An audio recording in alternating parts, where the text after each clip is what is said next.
Behind this door is another dimension. Welcome to Enter the Flozone podcast. This is the only podcast that teaches people the secrets of peak performance, positive psychology, and mindset mastery to help unlock your flow state. Here's your host, certified flow coach and international happiness consultant, Sumedh Chatterjee.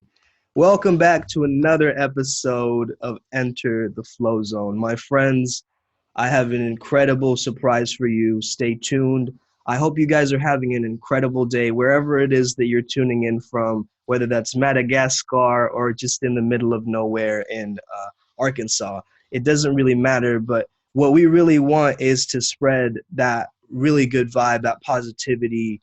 You know, we keep it light and positive here in Enter the Flozone, but we also need to acknowledge the negative at times. You know, there's this taboo, there's this hidden human aspect of ourselves, like our addictions and our traumas and things that we don't want to talk about, that we're super embarrassed about. And, you know, if you need help opening this Pandora's box, you need yourself a shadow integration specialist. And basically, you know, the dark side has cookies, and we have a great guest expert with us this time, Chris Orozco. I hope I pronounced that correctly. Yeah, nailed it, dude. Nailed it. Awesome, man. Welcome, brother. Welcome. Thank you, man. I'm really excited to be here. Some intro. I'm super excited to talk about this. Awesome, man. So yeah, I first came across Chris by his Instagram, operation_moksha. And his memes, you know, really set me on this exploration of the shadow. And, you know, memes are culture, and it got me to understand how I could use memes to get a message across myself. So I started to make like flow state memes after I saw you do your thing. So I was really inspired by you in many ways. So yeah, I had to get you on this podcast, man. And we're here to talk about the dark side of flow and the flow state. In case people listening don't know what that is, the flow state is essentially the zone of optimal performance or experience. It's where time distorts for you're super focused, everything feels effortless, and you have a oneness with the moment and the task at hand. So it takes a lot of creativity. And I want to say that, you know, your creations are pretty incredible, bringing up elements of shadow and integration and mental well-being in this sort of imago way, right, through memes, like separate language. Wouldn't you agree, Chris? Yeah, they're really interesting. One of the reasons I got into making memes is because I was looking at the different things that people would post, and I was like, wow, like without directly saying it, you're communicating everything that's in your unconscious. Right. Through the memes that you share, it's like, wow. And I started paying attention to more and more patterns, and I was like, holy crap, these things are a direct tap into the collective unconscious. And not only that, but like you can look at a little message with a little funny picture, and 2 sentences can get you to think completely different about a topic without that thought process even happening consciously. So I've never thought of social media like that, actually. Like this, the collective unconscious, this hive mind of like all these ideas just like intermingled. Yeah, that's super interesting, man. Yeah, especially through memes, because like people think it's indirect, but if you know how to understand like unconscious behaviors, then they're actually directly just announcing the contents of their unconscious. And so it's like, it's great for market research. You can tell what people are thinking by what memes they share. And it's just all kind of, it's so much more deep and complicated than I originally thought. That's super powerful. So you really put it all on the table out in your posts. Like there are memes, but then there's a deeper explanation I notice in your captions. And of course, you know, you are a shadow integration specialist. So for the people listening, could you explain what it is that you do and how you got into this work? Yeah, totally. So the title's something I just made up because I didn't want to be called a life coach. Sounds awesome, dude. Honestly. So I came up with that one day. But basically the shadow refers to all the parts of your mind that you wish you could keep hidden. It's the direct opposite of the persona, which the persona is the mask that you show people. Right. And then the shadow is the direct counterpart to that. So it's all the things you don't want to be seen as. It's all the feelings you don't want to feel, all the thoughts you don't want to think, all the things you're afraid of. We generally keep them back here. But the problem is that it creates imbalances. Mm. Like one of the most common things I help people with is people that want to be a good person will put anything in their shadow that might make them seem like a bad person. Okay. And on the surface, that might seem like a really good decision to make, but it comes with a lot of consequences. Whereas people will refuse to hurt people at all, and so they can't stand up for themselves. And so they can't set boundaries with people because they find that anything that might cause someone discomfort is bad and gets put into the shadow. So they can't use it anymore because they've completely disregarded it. And the Right. other side of that is that if you disregard a part of your personality, it's not gone. It's just functioning outside of your awareness. Mm. And it's functioning in unhealthy ways outside of your awareness. So Yeah. you don't actually get rid of anything. You just push it out into the shadows, and it's just doing all kinds of dysfunctional stuff without your awareness and without your permission. And Yeah, it's you just kind of pick like up all the this messes. emotional junkyard of all the, it's like a it's like an abandoned carnival or something. It's like all these different it's like a storage system almost. And yeah, the unconscious is super interesting.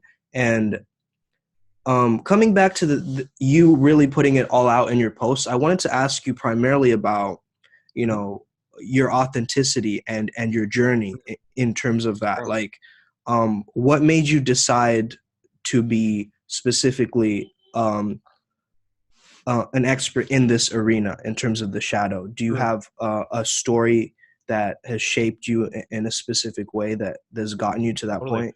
Yeah. Yeah. I didn't really mean to do this, to be totally honest. Yeah. I just had a lot of mental health problems when I was a kid. My dad died when I was younger. I was raised by a family of Jehovah's Witnesses, where if you don't know what that is, it's basically like a Christian cult. Yeah. And I got kicked out of my house when I was 16. I had all kinds of mental health problems. Mm. I was just completely screwed up. And about 9 years ago, I was to the point where I thought I had like a moral obligation to end my life because I was just so messed up, and I thought I was going to become this like terrible monster. Mm. And so I thought I had to kill myself to protect the world from me. And that's when I got introduced to shadow integration.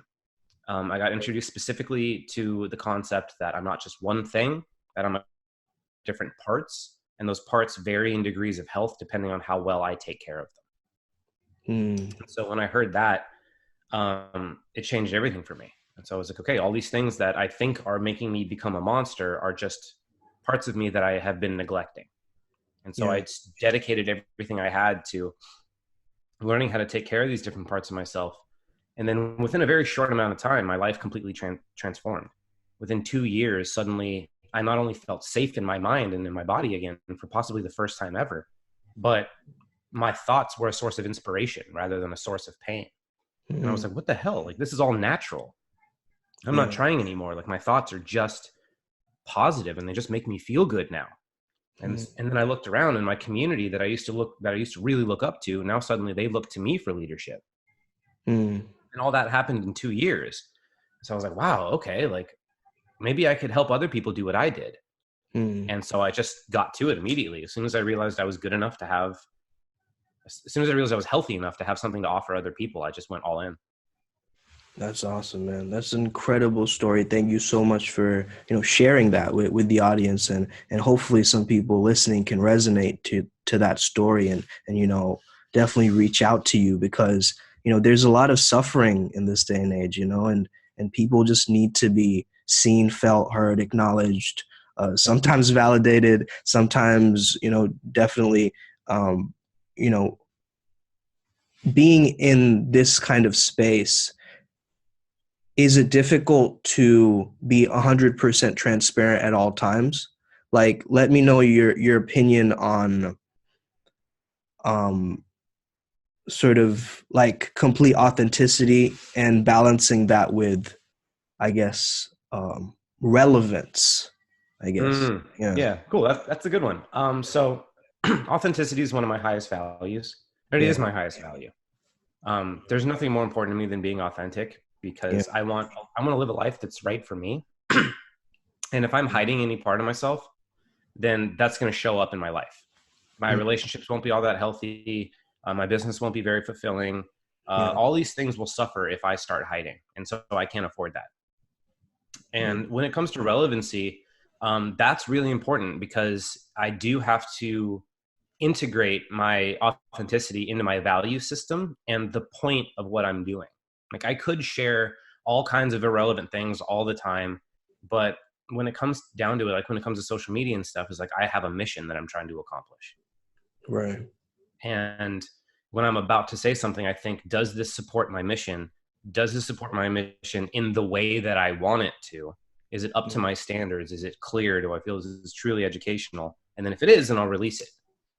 But there's other stuff that I do just to tell people who I am, you know, because I like video games and I like comic books and I like going to parties and I like doing all kinds of stuff that I like to let people know who I am as a person as well, while keeping it as relevant as I can, because I'm here to help people.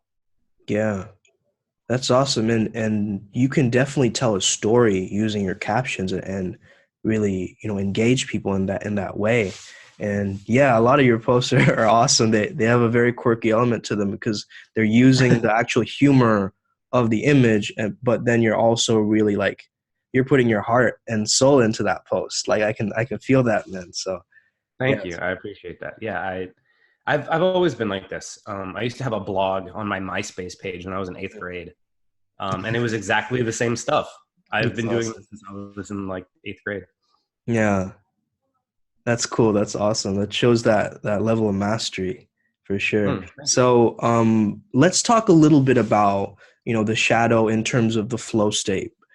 For people listening to this podcast, I mean, they're peak performers. So they want to be able to really, shine and be able to take what their craft is and make it their own roadmap, almost like using it as a vehicle to get them from point A to point B. So, we live in a culture where we feel like we have to be this persona, right? This bubble of positivity. Some people call it toxic positivity, right? It's like good vibes only, bro, Yeah. And I would say like people distance themselves from each other by just being in that persona because there's this kind of separateness. Have you ever experienced this yourself, and what would you recommend to somebody who's experiencing that currently, that persona of just like separateness from the world? Yeah. I mean, I find it's often a protective mechanism, and generally, so I have a course that I teach about this stuff, and some of the core questions I ask people, like if you're feeling disconnected, if you're having any kind of dysfunctional pattern, really, you can always ask yourself, like, what emotions am I protecting myself from feeling? Because what happens most of the time is if somebody's letting their persona run the show and they're feeling disconnected, it's because there's certain things they really don't want people to see in themselves. And so they're hiding those things to such an extreme degree that they end up hiding all of themselves because it's not worth the risk.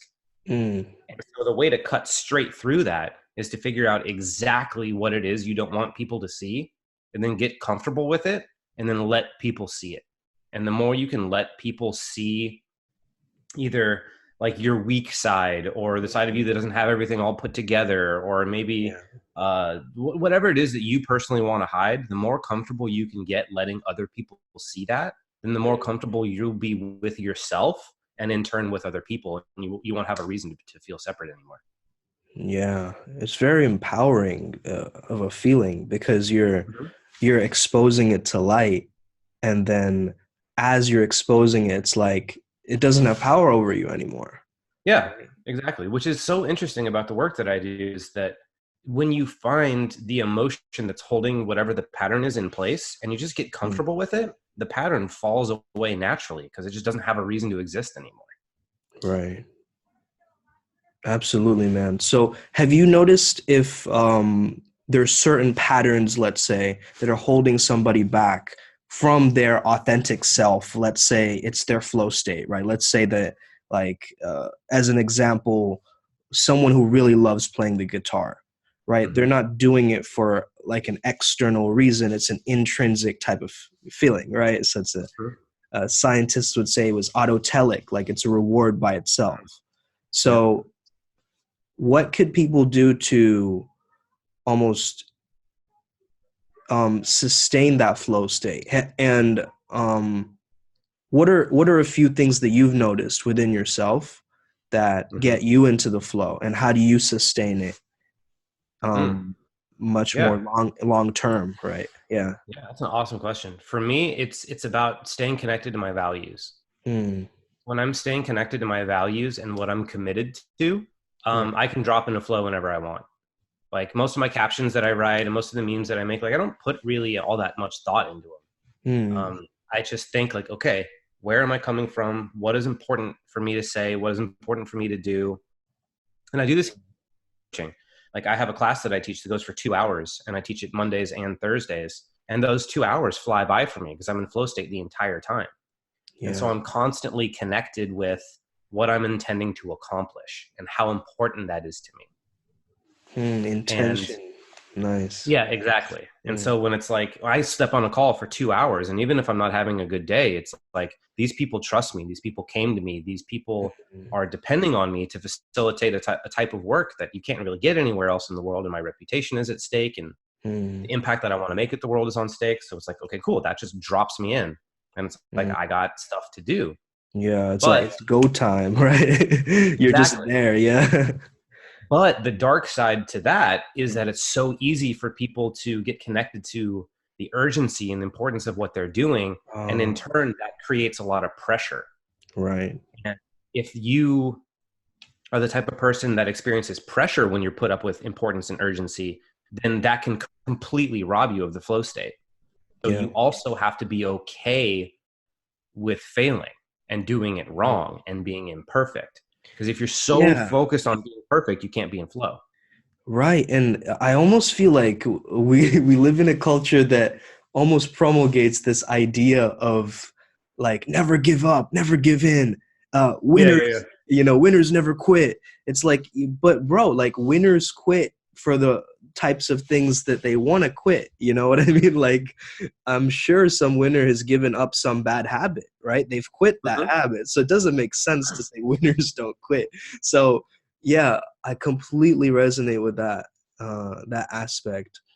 And for people who are sort of dragged down into the deep abyss with this work, like it can definitely be scary for a lot of people, terrifying even Sure. to face some of those deep wounds or traumas and all Mhm. the things that they don't want to face, right? That they Yeah, would much rather sweep under the rug.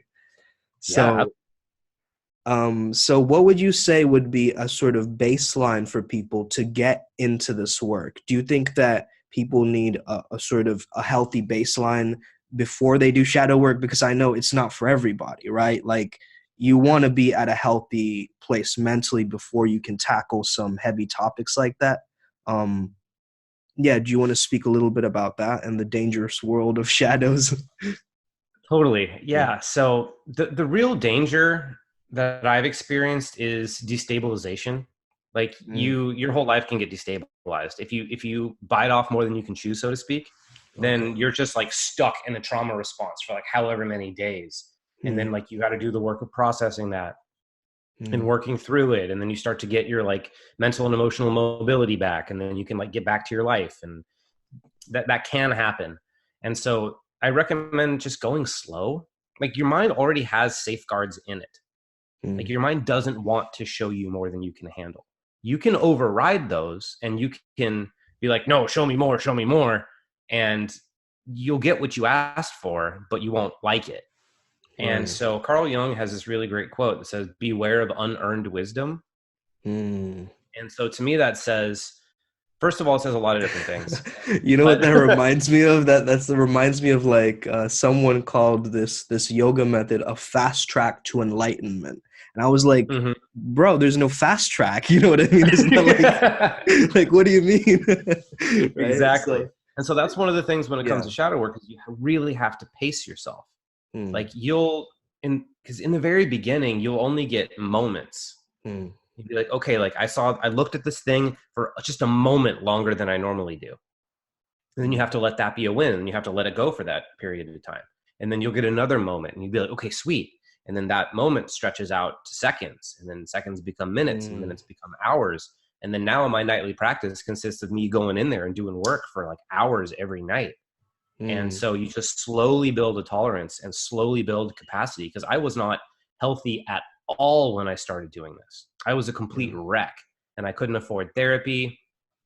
I was basically going it alone, and which I don't necessarily recommend, but it was, for me, it was do or die. So it was like, what's the worst that could happen? So, but I definitely learned to pace myself. And so that's one of the things that I really teach in my classes and to my clients, is to just go slow, because slow incremental growth eventually just builds momentum and becomes something much bigger. But if you're constantly going so fast that you're destabilizing yourself, then it's like one step forward, two steps back, and it's not really sustainable. Right. That's amazing, man, because that creativity is almost like that discomfort has been the catalyst for your creativity, is what I mean to say. Yeah. Like, so, Yeah. so, just to clarify something with you, because you are into this type of work. So your unconscious is more active at nighttime, correct? Yeah. Okay, so that's when you dream. Like, some people have a lot of ruminative and depressed thoughts during that time that come up, that sort of bubble up. I've noticed in a lot of my clients as well. So it's actually like, what is that? Like, is it processing threat in the environment? Is it sort of reliving a pattern? Is it trying to justify something, so it's caught in this loop? What happens with rumination usually at nighttime? Yeah. Well, my experience of it, for what it's worth, is that your guard is down at night. Like, you're not doing stuff. You're not hiding from people anymore. And so you're it's with like, yourself. Yeah, exactly. And so they finally have it's like, well, you didn't want to face this during the day. So like, here you go. And that's my experience of it. And so one of the things I like to tell people is, if you just think your thoughts during the day, they won't creep up on you at night. So just think your thoughts, and then they're done. Like, you have to think your thoughts through to completion. Otherwise, you're going to have a whole bunch of open loops in your head. And close the loops. Because you're not closing those loops, you don't know how to close them. And so you just ruminate and spin in circles over and over and over again. And then you lose a whole night's sleep. But actually, just different parts of your mind saying, hey, like, there's this issue that's happening in your life that you should probably think through to completion, because we need to deal with this. And once you do that, the thought goes away because it's served its purpose. But when you stop doing that, they pile up on each other, and then that can create anxiety. And then enough of that can create depression. Right. Amazing. Yeah, I really like the way that you broke that down.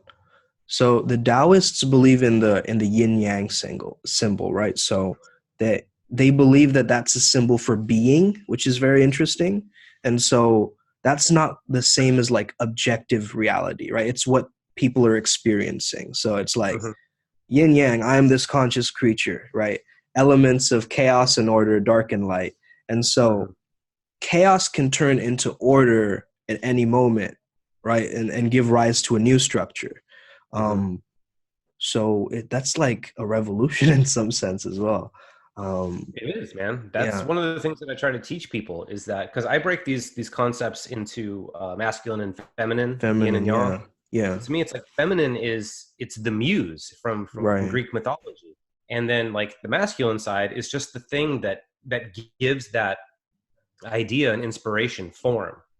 It's like the masculine is like a container almost, right? Exactly. It's the architecture that allows the idea to take shape. And so you have to have both. And there's Soren Kierkegaard says that despair is the inability to balance the infinite with the finite. And so it's the same thing. Like, if you have all this inspiration and you can't create it into something finite, then you become aware that your being will never fully manifest. But if you're only focused on the finite, and all you have is structure and rules and rigidity, but there's no light and beauty and then it's like your life is pointless in another way. And so you have to be able to balance these two. Otherwise, you're lacking literally half of your being. And there's something inherently terrible about lacking half of your being. We all really crave that union, whether we know it or not. Right. It's so interesting that, like, I'm reminded of this integration activity that I get a few of my clients to do, which is Mm, like to imagine you're meeting like two sides of your personality in a cafe. Like mm. both Yeah. of them are like just chilling and then like talking to each other and like see what bubbles up. Hmm. Do you have any tools like that that you share with your Yeah. clients? Yeah. Yeah. For me, shadow integration is all conflict resolution. Right. It's all just two different parts of your mind that don't know how to see eye to eye. They look like they're opposing each other, but if they were to sit down, like you said, for long enough, eventually they'd find common ground and be able to collaborate. And that's really all shadow integration is. Right. It's just That's getting really amazing. good at that process. Yeah, because we live such fragmented lives, right? We feel like we're 17 different people at once, and we are in a sense. So, Mhm. bringing those pieces together, seeing that holistic point of view is so important. Yeah. Yeah, because they don't have to be in conflict. It's so Right. interesting that we take for granted that like certain ideas just don't go together. It's like who came Mm, up with that idea? Like that's right. not a correct idea. I've never found two ideas that couldn't go together in some way. I've Yeah. never found two parts of anybody's personality that I couldn't eventually get along. Like Mm, there's no reason for that separation. There's no reason for conflict. Like all of it is just. But mm, I will be fair in saying that the way through to create this kind of conflict resolution is very counterintuitive.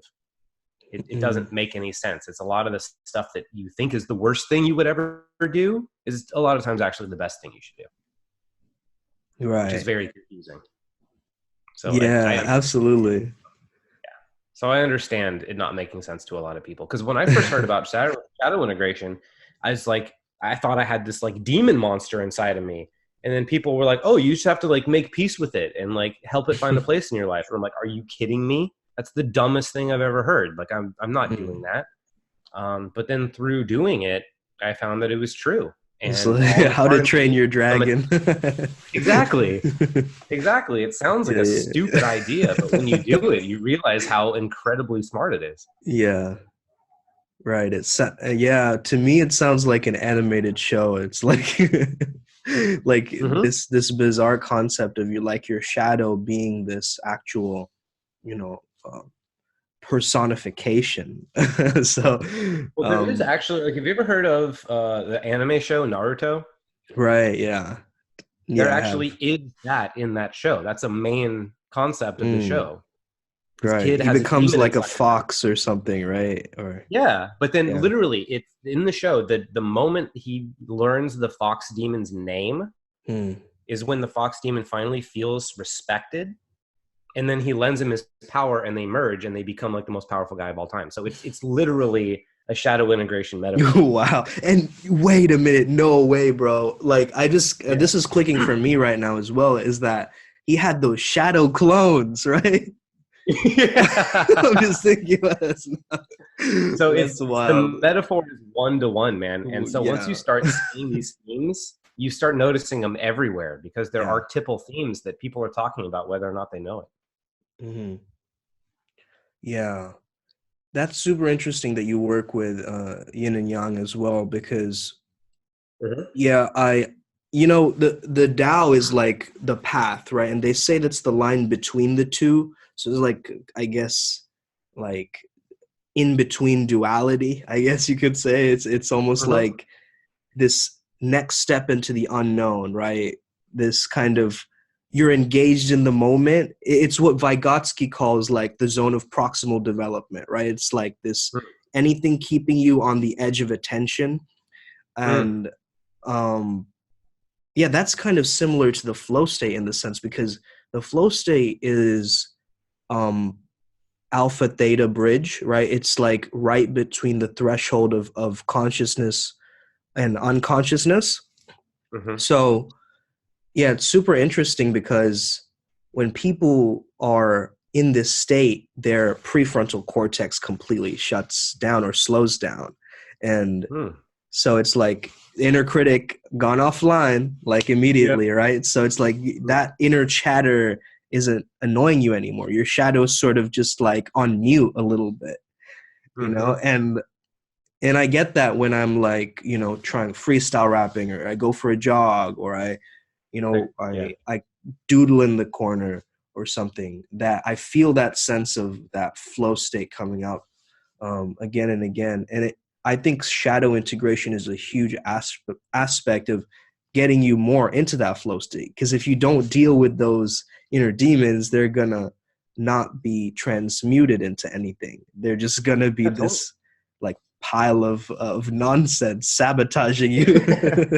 Well, yeah, they Yeah, can either work for you or they can work against you. against you, right? And when you don't look at them, they have no choice but to work against you because you're refusing to integrate them into your mind and into your life and your value system and all that sort of stuff.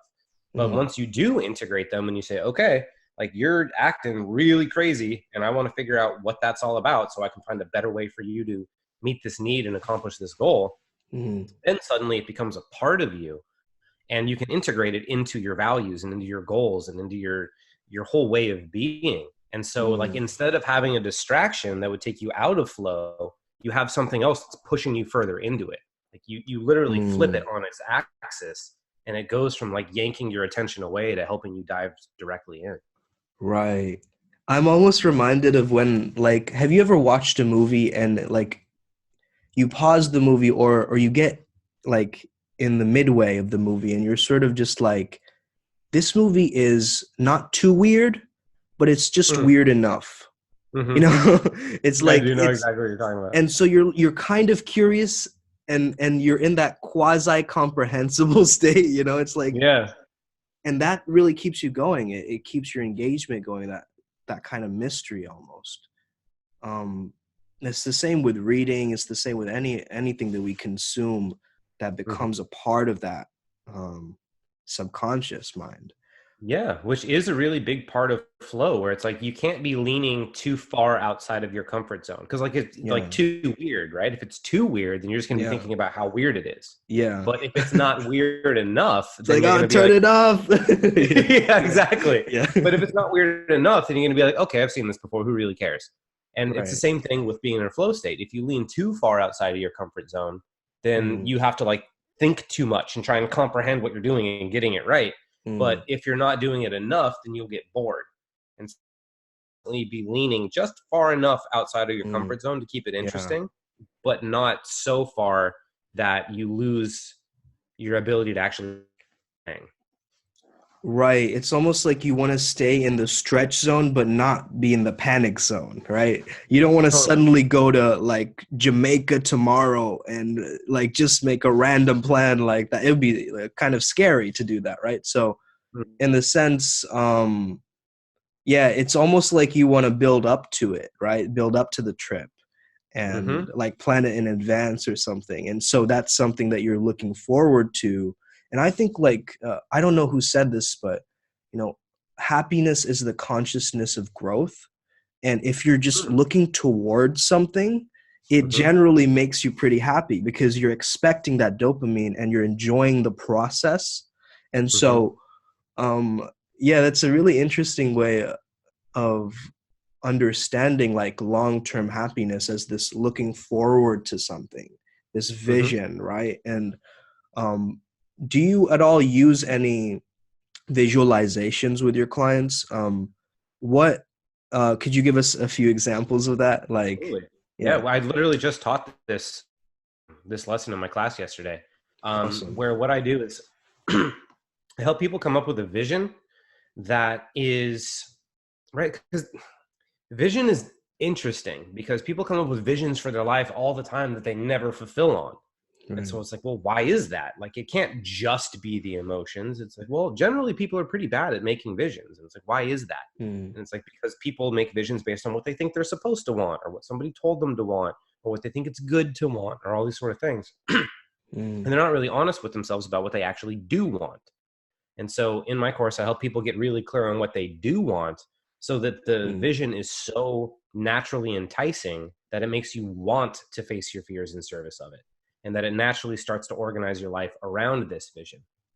And then mm, from there, we get really clear on all the different parts of their personality that might steer them away from the vision. So it's like, here's yeah. where you want to go, and here's all the parts of personality that want to take you away from that. And then here's where you will actually end up if you let them win, which is one of the classes in my course. And then from there, the assignment that I give everybody is every single night, focus on your vision while holding space for all the parts of your personality that would oppose it, so that you can eventually get them on board. But you have to keep 51% of your vision, or 51% of your intent, on where you're going, because your intent is steering the ship. And if you're going to do shadow work, it's real easy to divert 51% of your attention onto the shadow, and then you just steer in that direction. Yeah, so you have to you're sucked one in. hand on the wheel. Exactly. So you keep one hand on the wheel, think about where you're going, and then deal with all the little parts of your personality. It's like kids. You want to take kids to Disneyland. It's like, I got to drive the car, but like these little kids are like arguing in the back. So I have to deal with that. But it's like, you still got to drive the car. Yeah. And so that's kind of like, so yes, visualization is extremely important, because your vision in your mind and the amount of intention and attention that you give it is literally steering your vessel. Right. It's almost like the Japanese concept of ikigai, right? Your sense of purpose, or like your reason for being almost. So yeah, that's totally interesting how that is the gravitational pull that really moves you across this. But it has to be authentic, because one of the interesting things that I learned from Jordan Peterson is that you don't get to choose who you love. You don't get to choose what you're passionate about. You don't get to choose what you care about. These things, you don't get to choose these things. I mean, as anybody who's ever fallen in love with somebody who was bad for them can tell you, you don't get to pick. And so there's something beautiful about that, because if you don't get to pick, then where does it come from? It comes from something innately authentic and natural to you. So when you can identify what those desires are that are innate and authentically part of your individual makeup, then every part of your being wants to fulfill on that. And so all it is a matter of getting all these different parts of you like on board with what they already want to do in the first place. So that's why picking the right vision is so important. That's awesome. So I oftentimes think that my my authentic self really comes out when I'm rapping or when I'm recording music. And why is that? Like, how does creativity have this kind of like conduit where you can just freely become your authentic self fully? Like, that's a good question, man. I don't honestly know. There's something about, like, the persona isn't really present in those times. Like there's nothing to be. There's no act. Right. It's just a selflessness. Yeah. Yeah. And I think the samurai called it zazen. But it's just this place of this Mushin. Place of yeah. So Mushin is like the mind of no mind almost. Yeah.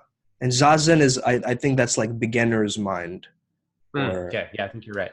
Yeah. But either way, it's this, like, the self stops existing in those moments.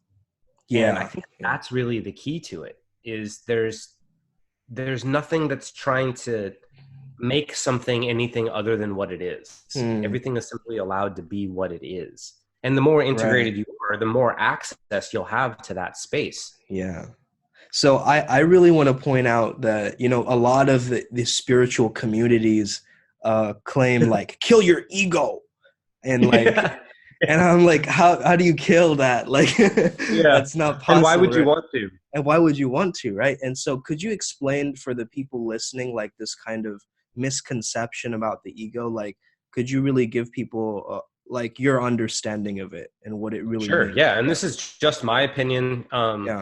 Totally. I have friends that teach mindfulness and all that sort of stuff, and it's good. Like, it helps people change their lives, but at the same time, But at the same time, I look at some of that stuff and I'm like, that's such a weird way to look at your mind. Like, you have all this wisdom that's trying to present itself to you, and you have all these different parts of you that if you could just get them working together, then you would be like we don't know how awesome a person can become when they have all of their different parts working together. We're like, this integration work, Carl Jung coined the term, I believe, in the 60s.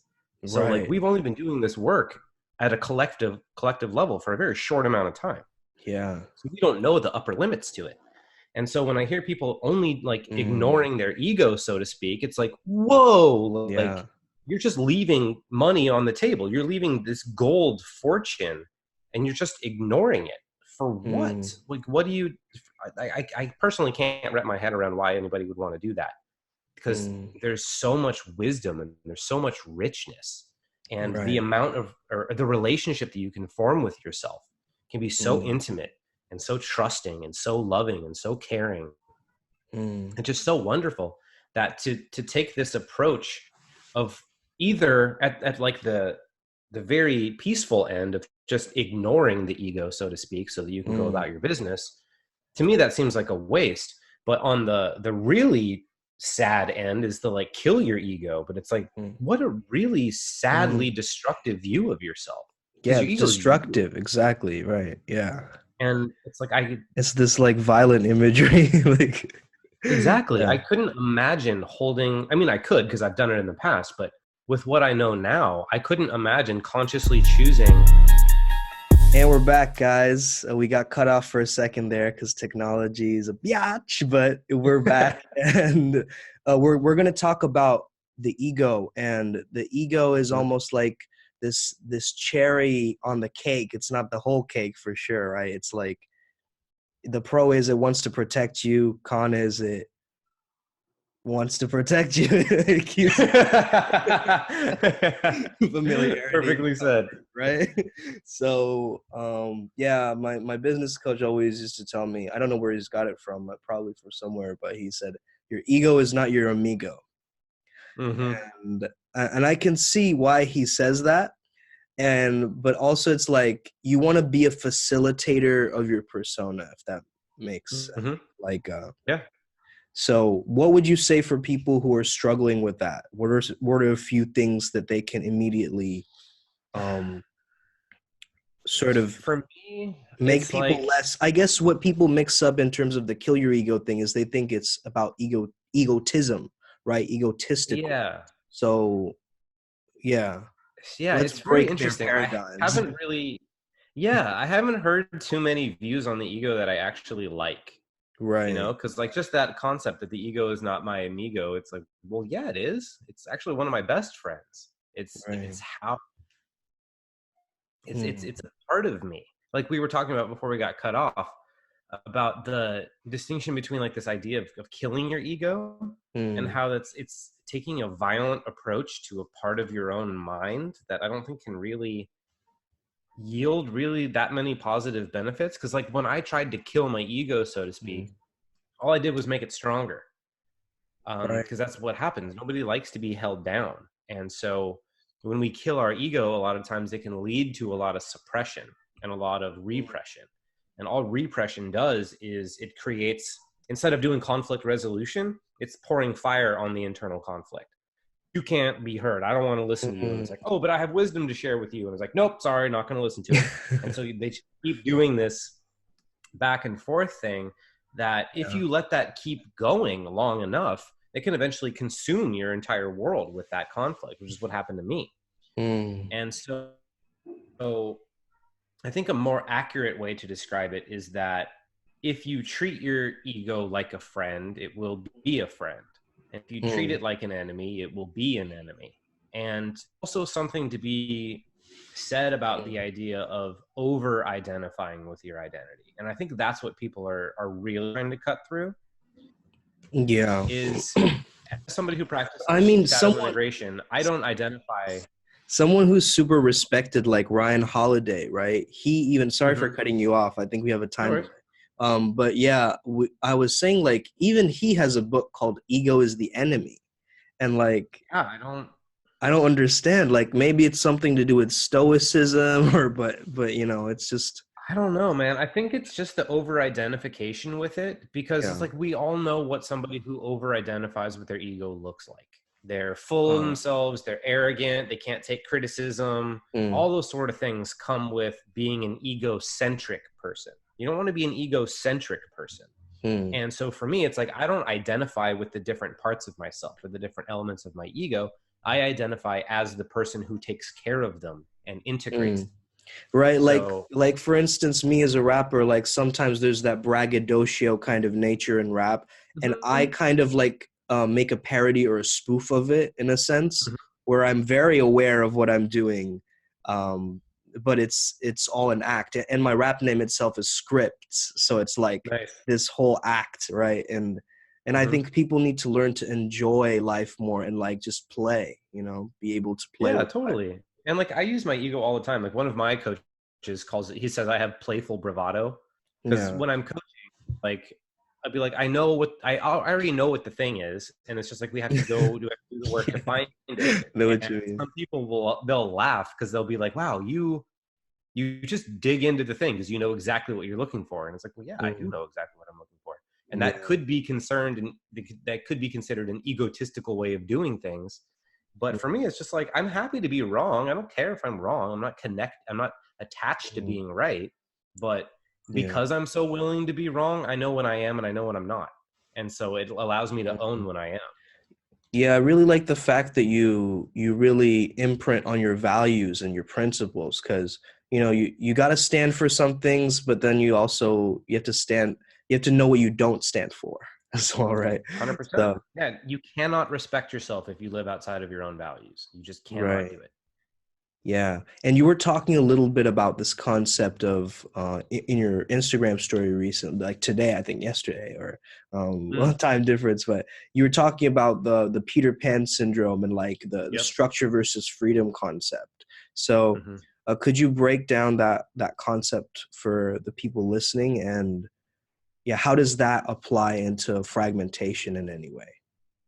Yeah. So a lot of times I find people will pick lines. They'll pick a side on specific issues. Whether it's better to take care of yourself first in front of other people, or whether it's better to take care of other people instead of yourself, whether it's better to be structured and disciplined, or whether it's better to go with the flow and have fun and be free and all that sort of stuff. People generally pick lines with really strong emotional connection to whatever side they picked.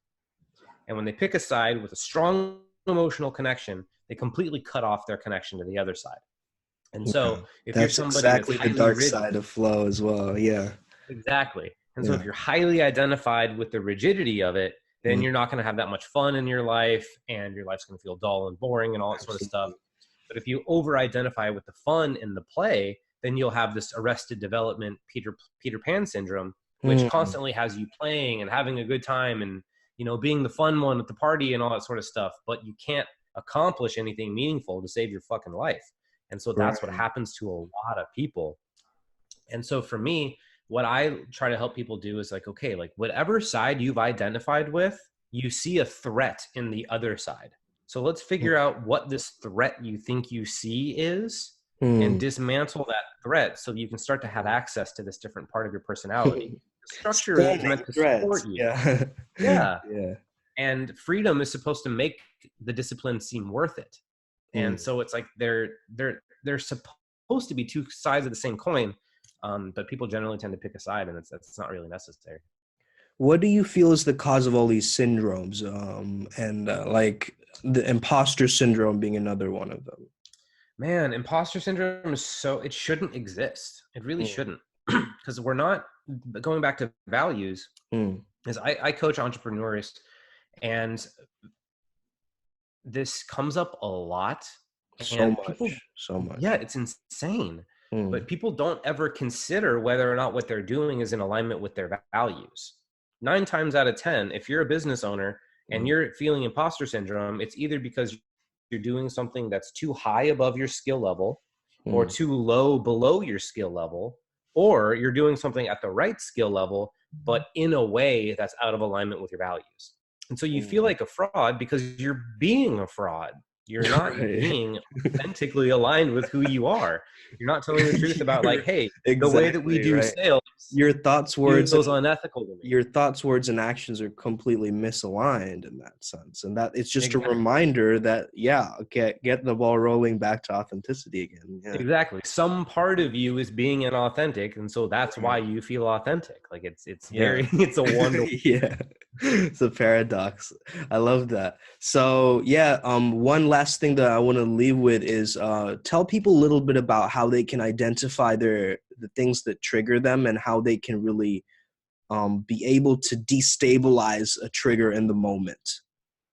Cool. Yeah. So I'm a big fan of taking if it's not broke, don't fix it approach to this sort of stuff. Mm. So I would only look at any given part of myself if it's causing me problems. Right. And if it's causing problems, then I need to set that straight. And so what I like to do is